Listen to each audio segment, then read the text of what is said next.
केंद्र सूचना और प्रसारण मंत्री अनुराग सिंह ठाकुर कहते जे ओडिशार 10टी जिला समेत आंध्र प्रदेश, छत्तीसगढ़, झारखंड और महाराष्ट्र आदि 5टी राज्यर 44टी आकांक्षी जिले में मोबाइल टावर प्रतिष्ठा कराजिबो। एही सब पछुआ जनजाति बहुल जिलागुड़िक लोकंकु 4G आधारित टेलिकम सेवा जोगाई दिया जाई सेमानंकु ई गवर्नेंस व्यवस्था मध्यकु अणाजिबो।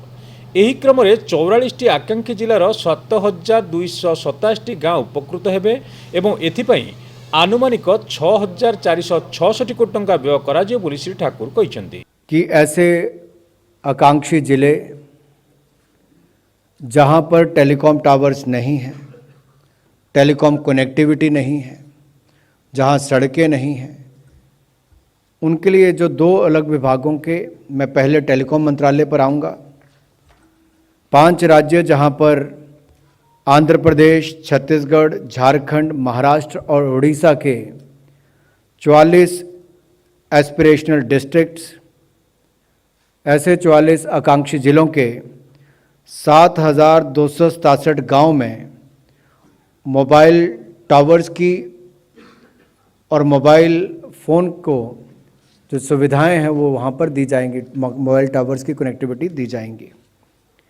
ये 4G पर आधारित मोबाइल सेवाएं उपलब्ध करवाने के लिए निर्णय किया गया है।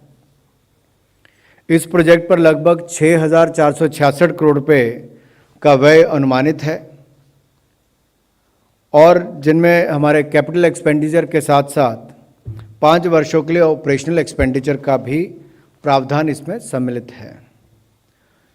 ये व्यय जो है ये यूएसओ फंड से किया जाएगा, यूनिवर्सल सर्विसेज ऑब्लिगेशन फंड के उसके माध्यम से किया जाएगा और इस प्रोजेक्ट से देश के इन क्षेत्रों को जहां पर अधिकांश जनजातीय क्षेत्र हैं वहां पर मोबाइल कनेक्टिविटी उपलब्ध करवाई जाएगी, जिससे नागरिकों को ई गवर्नेंस का भी सेवाएं उपलब्ध होंगी। ये बेहद पिछड़े क्षेत्र हैं और आपको याद होगा कि 2018 में जो एस्पिरेशनल डिस्ट्रिक्ट्स को चिन्हित करके उनमें सेवाएं उपलब्ध करवाने का और सुविधाएं उपलब्ध कराने का, उनके विकास करने की शुरुआत की गई थी। उस दिशा में एक ये बड़ा कदम है। सोशियो इकोनॉमिक इंडिकेटर्स को देखकर भी इसको ध्यान में रखा गया है। अन्य एक गुरुत्वपूर्ण निष्पत्ति स्वरूप प्रधानमंत्री ग्राम सड़क योजनार संप्रसारण को केंद्र मंत्रिमंडल में अनुमोदन करा जायछि। वामपंथी उग्रवाद प्रभावित जनजाति बहुल अंचल में प्रधानमंत्री ग्राम सड़क योजनार प्रथम और द्वितीय पर्यायर जो अंचल में सड़क हो पारि नाही, कैबिनेटर यह निष्पत्ति द्वारा से सब अंचल उपकृत हेब। यही सबु सड़क जंगल, पहाड़ एवं नदी मध्य दे निर्माण कराजिबो। परिवर्धित योजन 32,152 किलोमीटर रास्ता निर्माण को मंजूरी दि जाइछि। एथिपाई 33,822 कोटी टंका व्यय कराजिबो।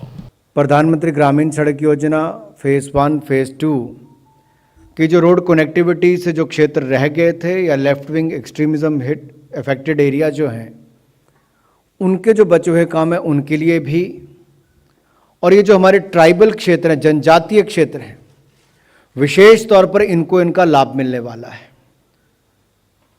जहाँ घने जंगल, पहाड़ और दरिया पार करके भी वहाँ पर सड़कें बनाने का काम किया जाएगा। इन प्रोजेक्ट्स के ऊपर कुल मिलाकर 33,822 करोड़ रुपए का व्यय अनुमानित है, जिसमें से केंद्र सरकार 22,978 करोड़ रुपए व्यय करेगी और इस प्रोजेक्ट के पूरा होने से माननीय प्रधानमंत्री जी द्वारा वर्ष 2019 में जारी संकल्प पत्र, जिसमें 75 माइलस्टोन्स फॉर इंडिया एट 75 में शामिल संकल्प हर एक गांव को हर मौसम में सड़क से जोड़ने को सुनिश्चित करने का प्रयास ये पूरा किया जाएगा और सभी गांवों तक सड़क से जोड़ने का काम मैं इसलिए भी कह रहा हूं क्योंकि अगर PMGSY 3 की भी मैं बात करूं तो उसमें भी आप देखेंगे कि 1,12,419 करोड़ रुपए का व्यय होगा 2024-25 तक और इसमें लगभग 1,40,41 किलोमीटर सड़कों का निर्माण होगा, 2,626 ब्रिजेस बनेंगे और अगर आज की जो मैं बात कर रहा हूँ 33,822 करोड़ रुपए के व्यय की बात, उसमें से 32,152 किलोमीटर सड़क का निर्माण होगा और 2,648 लॉन्ग स्पैन ब्रिज ये भी पूरे होंगे। इससे हमारे जनजातीय क्षेत्रों में भी सड़कों से जोड़ने का, जब सड़क जुड़ती है तो उसके साथ साथ बाकी सुविधाएं, एम्बुलेंस की हो या बाकी बस आने की हो, गाड़ी आने की, तो सारी सुविधाएं अपने आप आनी शुरू हो जाती हैं। तो ये बस्तियों को जोड़ने का काम भी और वहाँ के जनजातीय क्षेत्रों को जोड़ने का काम भी होगा। और जैसा मैंने आपको PMGSY 3 की बात भी कही, इसके माध्यम से भी अगर मैं बात करूं 20,950 किलोमीटर की सड़कें और 1974 ब्रिज, ये PMGSY 1 में, और 4,240 किलोमीटर की सड़कें और 254 ब्रिज ये PMGSY 2 में हुए थे। तो 1,07,250 किलोमीटर की सड़कें और ब्रिज ये PMGSY 3 में पूरा करने की जो बात है उसके अंतर्गत हो रहे हैं। इसके अलावा भी 7,601 किलोमीटर की सड़क और 398 ब्रिजेस को LWE इफेक्टेड एरियाज में भी बनाने का काम किया जा रहा है। अब तक PMGSY में अलग अलग वर्टिकल्स के अंतर्गत 6,67,000 किलोमीटर सड़कें बन चुकी हैं और 6,165 पुलों का निर्माण किया जा चुका है। और उत्तर प्रदेश में तो